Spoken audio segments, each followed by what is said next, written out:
Sido uno de esos días, ¿no? De esos en los que parece que todo conspira para salir mal. Uf, sí, Y la reacción casi instintiva es pensar, ojalá este día se acabe ya. Pero los textos que tenemos hoy sobre la mesa proponen algo, no sé, un poco contraintuitivo. ajá, Dicen que quizá esos malos días no son el problema, sino una oportunidad.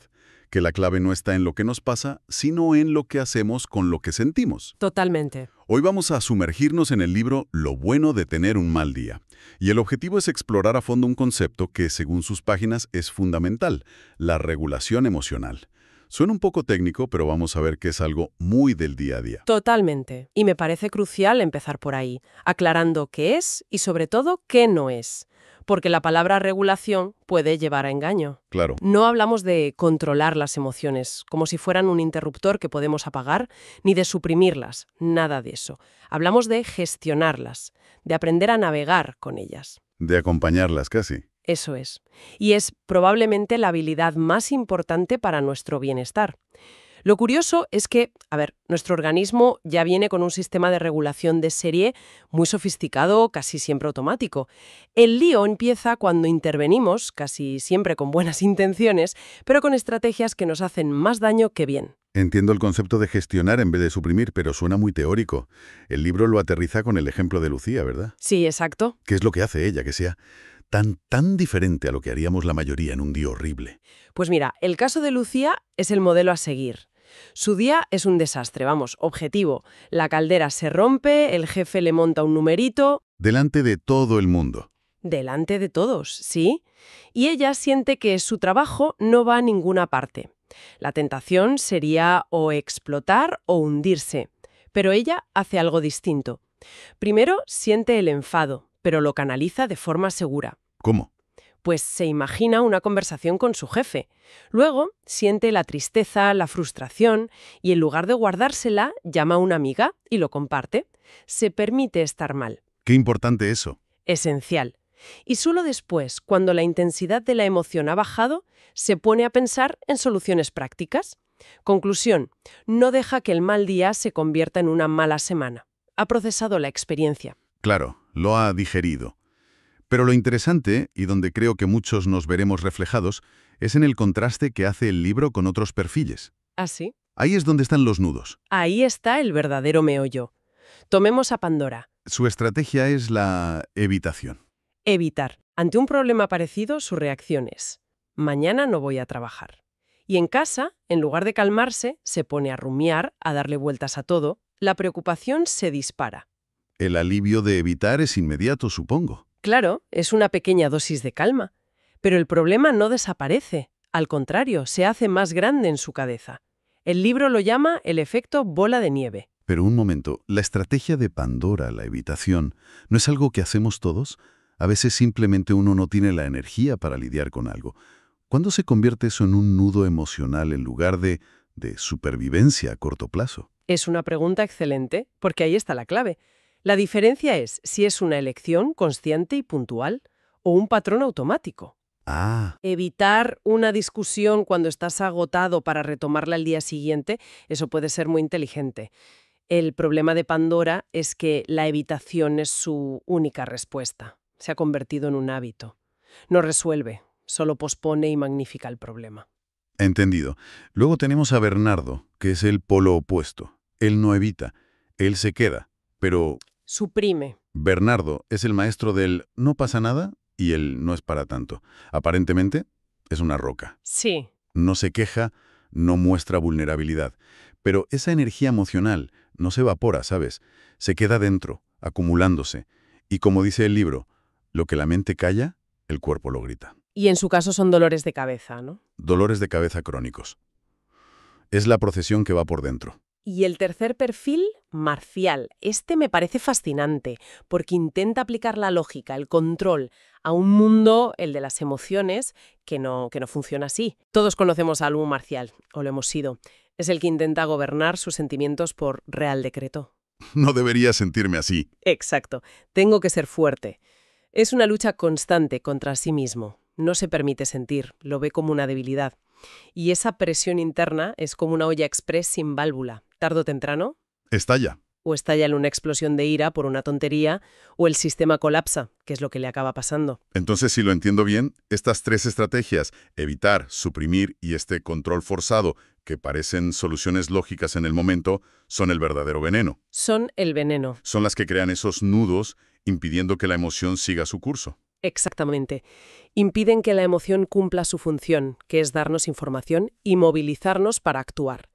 Y esas emociones no procesadas, esos nudos, no se desvanecen. ¿A dónde van? Negamos a sentir. Este conflicto interno rompe la homeostasis, el equilibrio natural del organismo, Es como forzar el motor del coche. siempre en la zona roja. Exacto. Hay un experimento que se cita en el libro que a mí me dejó helado. El del psicólogo James Gross. Porque demuestra que este esfuerzo por no sentir tiene un coste real, medible. Les ponían imágenes desagradables y a un grupo le pedían que reprimiera la emoción. Sí, lo recuerdo. El resultado fue que luego recordaban mucho peor los detalles. Es como si el cerebro estuviera tan ocupado en contener que se quedara sin recursos para lo demás. Es una demostración empírica brillante de ese coste. Suprimir consume una cantidad de energía mental ingente. Y la analogía que usa el libro es perfecta. La del ordenador. La del ordenador. Un recuerdo no resuelto es como un programa abierto en segundo plano. Tú no lo ves, pero está ahí, consumiendo memoria RAM. Y haciendo que todo vaya más lento. Que el sistema se vuelva inestable. Justo. Claro. Y siguiendo con esa metáfora, apagar y reiniciar, que el libro equipara a irse de vacaciones, pues te da un alivio temporal. Temporal, esa es la palabra. El sistema vuelve a funcionar bien un tiempo, pero en cuanto abres los programas de siempre, El problema reaparece. vuelve. La solución profunda, como dice el libro, sería formatear el disco duro. Que es la metáfora de la terapia, supongo. Eso es. Un proceso donde se abordan esos programas conflictivos desde la raíz, para que dejen de ejecutarse en segundo plano. Y si el cerebro está usando toda esa memoria RAM para reprimir, me imagino que cuando llega la noche el sistema está colapsado. Has dado en el clavo. Esa es la conexión directa. El sueño, sobre todo la fase REM, es el momento en que el cerebro procesa y archiva las experiencias del día. Es el servicio de limpieza. Pero si llega al final del día con un montón de residuos emocionales sin digerir, El proceso falla. no se puede hacer correctamente. Por eso, los personajes del libro, Pandora, Iván, todos pasan una mala noche. Sus cerebros están intentando cerrar programas que ellos se han negado a cerrar. El resultado es un sueño fragmentado, pesadillas o despertarse sin haber descansado nada. Vale. Entonces, el diagnóstico está claro. Las estrategias que solemos usar a menudo empeoran el problema. La pregunta del millón es, ¿cuál es la alternativa? Si no es controlar ni suprimir, ¿qué hacemos? Aquí es donde el análisis se pone realmente interesante. La propuesta del libro es radical en su simplicidad. No se trata tanto de añadir técnicas complejas, aunque puedan ayudar. Se trata sobre todo de dejar de hacer lo que nos perjudica. Dejar de luchar. Dejar de luchar. Y para eso proponen una especie de hoja de ruta, un proceso paso a paso para desaprender los malos hábitos. Sí, lo presentan con una secuencia gráfica, como un camino. El primer paso que proponen es soy consciente. Simplemente parar y darse cuenta de lo que uno está sintiendo. Mirar hacia adentro. Un primer paso que ya es un mundo, porque vivimos en una cultura de la distracción. Lo más fácil es coger el móvil, poner una serie, Cualquier cosa para no sentir. cualquier cosa. Así que ese primer paso ya es un acto de valentía y de ahí pasamos al segundo, que es, en mi opinión, el más difícil y revolucionario.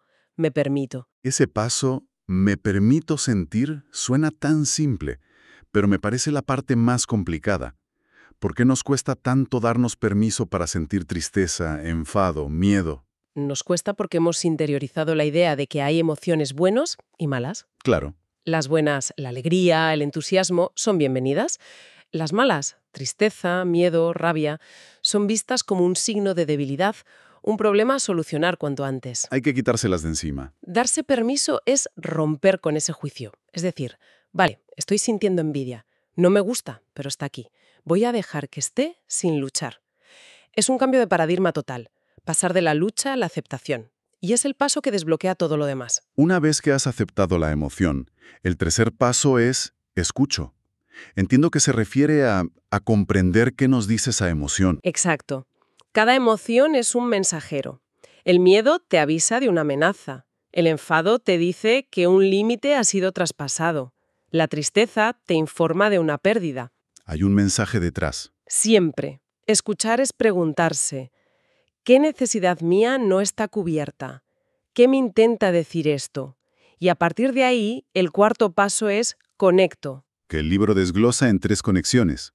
Con el cuerpo, con el pasado y con los demás. Sí, conectar con el cuerpo es sentirla físicamente. ¿Dónde la noto? ¿Es un nudo en el estómago, presión en el pecho? Esto la hace más real. Conectar con el pasado es entender si esto activa alguna herida antigua. Y conectar con los demás es compartirlo, como hacía Lucía, romper el aislamiento. El quinto paso. Me ayudo con lo que siento. Suena a autocompasión, ¿no? A tratarse a uno mismo con amabilidad. Es justo eso. Es cambiar el diálogo interno. En lugar del crítico que dice, eres un exagerado, No deberías sentirte así. eso es. Es activar una voz más compasiva, que dice, es normal que te sientas así, o esto es duro, pero puedes con ello. Y finalmente, el sexto paso, actúo. La acción. Una vez he transitado todo el proceso, la emoción me da la energía para hacer algo constructivo. El enfado me lleva a poner un límite, el miedo a prepararme mejor, la tristeza a buscar consuelo. La acción resuelve la situación que generó la emoción. Es un proceso completo, de principio a fin. Pero, como decías, suena a reaprendizaje. El libro menciona que esto se aprende en la infancia, como un idioma. Si no lo aprendiste bien, es posible hacerlo de adulto. Absolutamente. El libro usa esa analogía. La regulación emocional es nuestro idioma materno emocional. Lo aprendemos de nuestros cuidadores. Si ellos se asustaban con nuestras emociones o no sabían cómo gestionarlas, Aprendimos a hacer lo mismo. nosotros aprendimos lo mismo. Pero, como cualquier idioma, se puede aprender de adulto. Requiere más esfuerzo consciente, paciencia, mucha práctica. Pero las estructuras cerebrales son plásticas. Podemos reentrenar esos patrones. Otro punto que me parece crucial es el equilibrio entre regularnos solos y hacerlo con los demás. El libro dibuja 2 perfiles extremos que son 2 caras de la misma moneda de sufrimiento. Así es. Por un lado está el perfil de la autosuficiencia extrema, que el libro vincula a un estilo de apego distanciante. El me basto y me sobro. Ese mismo. Nunca piden ayuda, ven el consuelo como una debilidad. Parecen muy fuertes, pero en el fondo han desconectado su necesidad de conexión para no volver a sufrir un rechazo. Y en el otro extremo, la dependencia excesiva. El apego preocupado. Exacto. Estas son las personas que sienten que no pueden calmarse solas. Su sensación es, me muero sin el otro. Necesitan constantemente la validación y la calma que les da otra persona.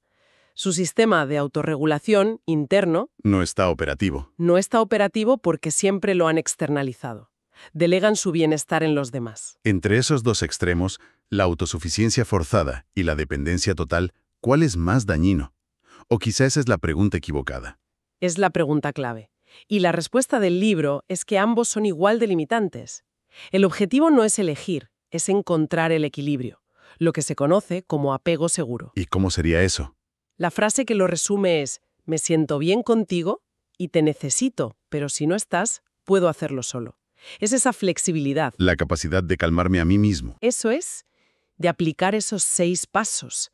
Y, al mismo tiempo, tener la humildad para buscar apoyo en otros cuando lo necesito. Es la interdependencia sana en lugar de la independencia rígida o la dependencia ansiosa. Justo, aislarnos por sistema nos priva de un recurso potentísimo.